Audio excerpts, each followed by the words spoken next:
Something you've mentioned in some of the talks you've given is that your goal isn't just to be around this year or next year. It's to be able to produce something that's still working in 100 years. Yeah, And that's right. I think that philosophically, that's so dramatically different than Yeah, what you described might happen in yeah, a private organization or yeah, maybe in a startup.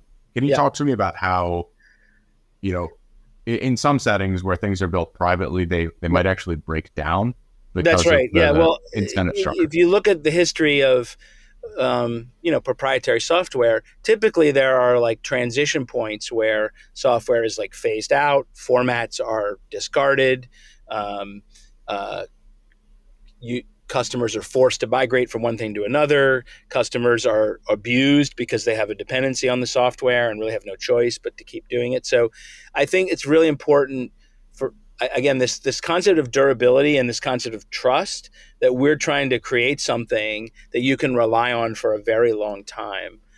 Is part of that 100-year idea, is that this is trustworthy and durable.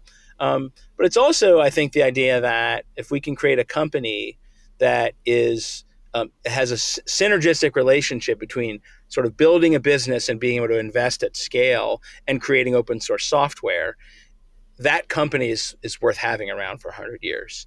Traditionally, software companies don't work that way. There are definitely examples of open source software companies, but even like the classic example that people point to as like the paragon of successful open source software companies like Red Hat.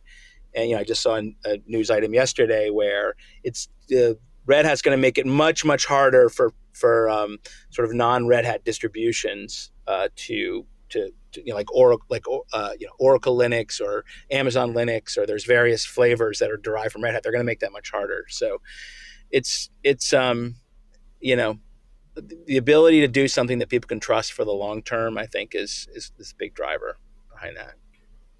So how can you create a system for that, for example, at Posit, to be Yeah, able to do that for the long term? I mean, yeah.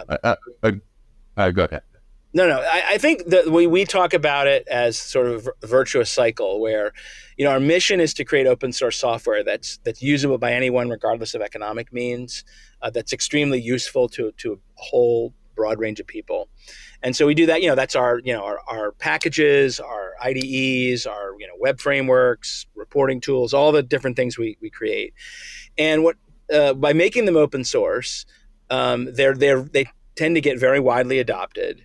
And what happens is that people in large enterprises adopt them and then want to do more with them. They basically want to integrate them with their authentication systems, integrate them with their compute grids, and integrate them with their sort of like audit requirements. And there's lots of things that come up in a larger setting when you're scaling.